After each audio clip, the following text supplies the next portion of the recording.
Hello, you're watching a program Embrace the Universe and I'm your host Dmitry Grebelnikov. We are standing in the business center in Maguru and shortly we will see a man who brings such positive resonance to a society where spiritual leaders, ministers and presidents of many East Asian countries are eagerly waiting their turn to meet him. The name of today's guest is Sri Swami Maartand Puri. He is a guru and the enlightened master of tantra. Next to me is the director of the intellectual agency Bugulov Consulting, Denis Ruslanovich Bugulov. Denis, how did you meet our guest Sri Swami Maartand Puri? Where did the idea of inviting him to this meeting come from? We met in an absolutely amazing, I would even say mystical way on a plane where we were flying from India. Sri Swami Maartand Puri was seated in a row in front of me. Somehow we got to talking, which led to further communication. Bringing about this event was completely the idea of Sri Swami Maartand Puri himself, and I enthusiastically supported his initiative. What is today's workshop about? Today's meeting is dedicated to mantra, and I hope that the Guru will tell us about what mantra is, about its nature, how it works, and what it's for. I think it will be very useful, practical, and will provide some really spiritual information. Will it be a one-time event, or are you planning further cooperation? We plan multiple meetings within the framework of the project, and we also signed a memorandum of cooperation. Thus, I hope that this is not a one-time event, but only the beginning of a long journey. Thank you. Well, let's discover this precious knowledge together.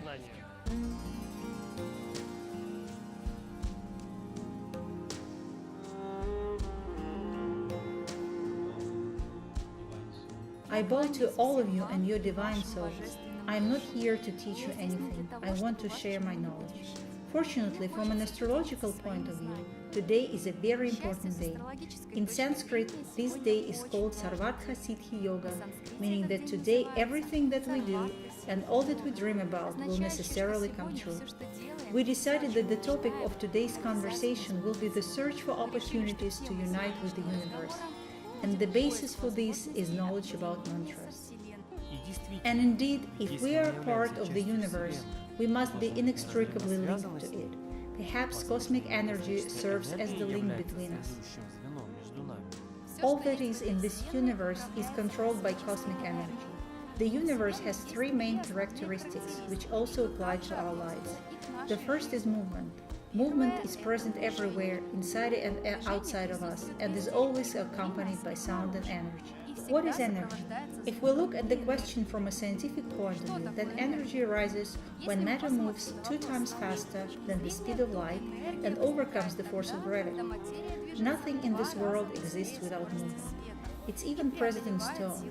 Protons and neutrons in it also move, and when the velocity of neutrons exceeds the speed of light by a factor of 2, energy is formed. Also, all that we eat produces energy based on the same principle. And the third characteristic is rhythm. There is rhythm in motion, there is rhythm in sound, and there is a rhythm in energy. And when this rhythm is broken within the planet, an earthquake occurs. And if the disturbance occurs within one's body, a disease arises. All that exists in the universe affects each other regardless of whether we know it or not. What I want to emphasize is that there is a certain system, a certain sequence and a rhythm within our universe and our bodies. Would you agree with me? It's quite obvious that the knowledge of mantras has come from ancient times. For in the beginning there was a word, the sound. Swamiji says that in those days the holy Greeks, Indians and Mesopotamians sought to find out what connected man and the universe, and elementary basic sounds were revealed to them. After 1,000 years, they came to the conclusion that certain sounds affect certain chakras and thus contribute to the improvement of our energy. This is how the mantras came into our lives. After a while, mantras became associated with gods and goddesses. There are about 5 to 6 basic mantras, and if we say them out loud, we give more energy to our body and at the same time, we attune ourselves to the rhythm of the universe. This happens simultaneously. This is the basic concept of how mantra works. In addition, mantras are effective not only for those who pronounce them, but they also have a positive impact on the environment and on other people. And indeed, if you play one guitar and put a second one next to it, then the strings of the second guitar will resonate and begin to sound the same way. Our bodies are also musical instruments, and if you tune yourself to the ideal rhythm of the universe, you can get everything you dream about. Each person is born with incredible strength and energy, and we do not use even 5% of the potential that we have in place. And each person is unique, and there is no one alike. That was revealed to the saints of antiquity, and they tried to convey this knowledge to us. But then the question is, how do these simple sounds have such power that they can influence a person? How can you control yourself with sound? At first, I want to talk about Bija mantras, seed mantras. Bija means seed. I would like to ask a question. You have 5 kilos of soil and you put a fruit tree seed in it and pour 3 liters of water over it, and as a result a tree grows and gives 100 kilos of fruit. Where did those 100 kilos come from? Everything is very simple. This fruit grew due to solar energy. And our seed mantras work on the same principle. They are very short, just one pronunciation. We say aim. This word means knowledge and wisdom. When we say Hrim, this mantra gives us energy because it carries the seed of power within itself. When you say Shrim mantra, this is to get some material blessing. Kling is for strengthening the result, and the mantra of Gan helps to remove various obstacles from our path. And there are the basics mantras. If you practice them, you will see the effect yourself. They coincide with the 5 primary elements and races on Earth, with astrological signs and the ascendancy of the horoscope. When you chant these mantras out loud, your body and chakras, and especially the navel area, will respond. So, from a scientific point of view, I have tried to tell you what a mantra is. Now let's hear how these wonderful mantras sound when they performed by our Guru. Aim, Reem, Shreem, Kleem, Gam. When you begin to pronounce these mantras, you will feel how they vibrate. And most importantly, you can pronounce them always and everywhere, and after a while it will become a part of your life. There is one more basic mantra, Om mantra. When you say Om, energy goes in. There is only one way of pronouncing it, in which the mantra goes inward. Om. This is one of the best mantras, Mahamantra, a great mantra. We believe that this word appeared at the birth of the universe, and from a scientific point of view, it is connected with the Big Bang Theory. You can also practice like this, moving your hand like this. You will hear or rather feel the sound Om. A doctor listening to the heart with a stethoscope can confirm that in the heartbeat you can hear the sound of Om as well. As we know, there are also long mantras. They can often be heard during various rituals. Should I practice their pronunciation? Good question. First of all, for work with long mantras, you need to prepare your body, mind and soul. Therefore, one should start with short mantras. If you want to work with long mantras, then you need to learn the correct pronunciation. In addition, you must understand their meaning, since in each long mantra there is a name of the saint and the name of the god to which it refers. It also has a musical time. There are 3 important components of the long mantras. And most importantly, what most people do not know is that many long mantras are locked from the uninitiated. And if you do not know how to open them, they will not work. If you pronounce them without conforming to the principles that I have named, you will not benefit from them and might also be harmed. Therefore, for such mantras, you need a teacher. I received my mantra from my teacher, which he received from his teacher, and so on. And it was pronounced aloud correctly millions of times, and is therefore very effective. I would recommend that you begin this journey with seed mantras, and after a while move on to the next stage of mantra pronunciation. This will be very good for you. Indeed, such unique information from the Guru. Swami has clarified many of the concepts and characteristics of mantra pronunciation. We can pronounce one of all 5 mantras and start feeling them. There are no restrictions. As I said earlier, the pronunciation of mantras should be a part of your life. When I talk, I simultaneously utter my mantra within myself. You don't need to pronounce the mantra at a particular time of the day. It should become an everyday routine. After all, with the help of mantras, you can tune into a harmonious rhythm with the universe and benefit from it a lot. As I said, mantras automatically affect the navel area. I will now explain what happens. We get cosmic energy from above, and for various reasons, this energy does not completely flow into our body because of blocks, and the pronunciation of seed mantras removes these blocks. Let's say you sit in meditation and feel different sensations within your body.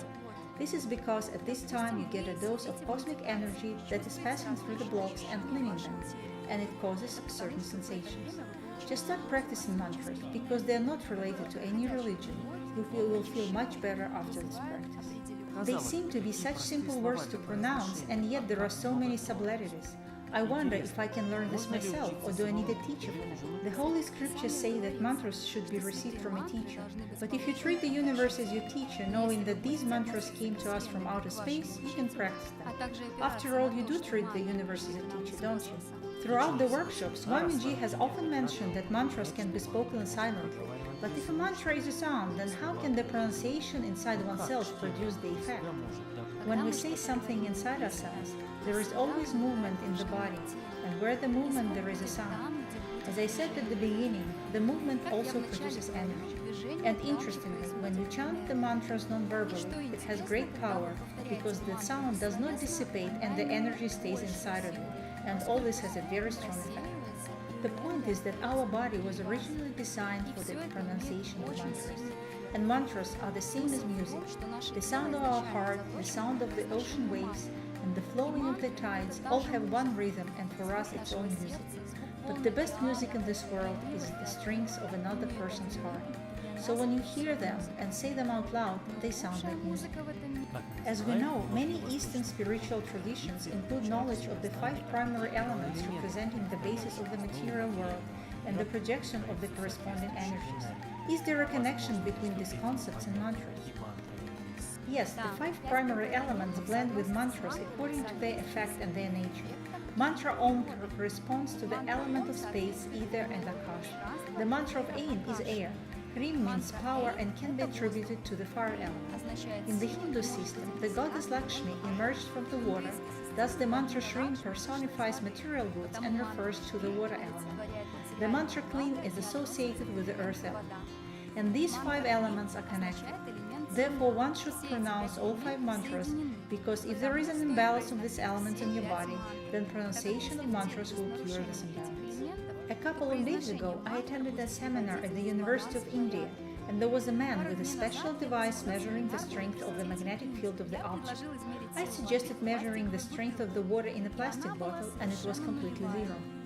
After that, I poured some of the water into a glass, uttered mantras, and asked again to measure the field. The strength of the water increased. This is because the water is fluid, and when immobilized, it loses its strength. The same happens with fruit, vegetables, and juices when they stay in the refrigerator. They also lose their strength. Then before eating food from the refrigerator, revitalize its power with the help of mantras. Any mantra will do, but Om is the ideal, greatest mantra. Observing Swamiji throughout the workshop, you can see that he is very open and is eager to share his knowledge and state of being. Why do you shoot only me? You are more important here, and I am here for you. When answering the question of whether one should prepare for the pronunciation of mantras, for example, by taking a bath, I will say that if you only wash your body but do not purify the mind, then there will be no effect. Mantras are directly related to your mind. The basic meaning of the word mantra is the understanding of the power of the mind and the extension of this understanding outward from oneself. In my life, I had the opportunity to observe the power of mantras. My father was a famous saint, and he practiced yantra, mantra, and tantra. And I saw people come to him for help, and he sang mantras on water, and people would drink this water and recover. In Ayurveda, all medicines are prepared on the basis of mantras at a certain time of the day. The power of sound is a system of energy. And of course, there is one question about Sri Swami himself. What religion does he associate himself with, and what values does he profess?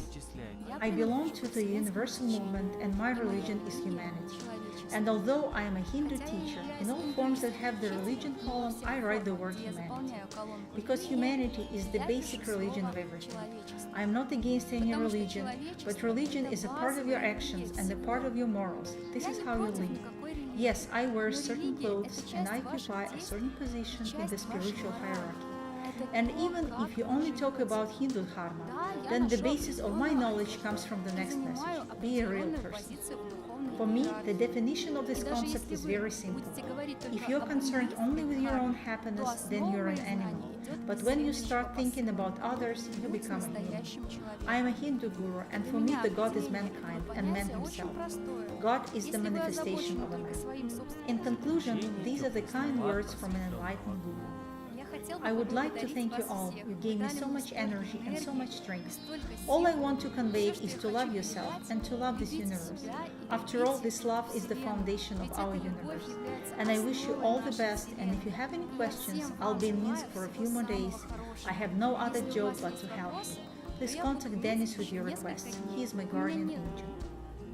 So the workshop on mantra meditation with the enlightened master of tantra, Sri Swami Maartand Puri, has come to an end. Denise, what's your impression about this workshop? I think the seminar was a success. There was energy. I understand that for many this was their first contact, but probably the most important thing is to take the first step, because this is how a long journey begins. Understanding will come later. There was a state of being, there was a feeling, and I think that if someone was captured by this feeling, then further actions will depend on the activity, initiative, and awareness of the person himself. Thank you very much. I was your host, Mitra Gribenko. Until next time.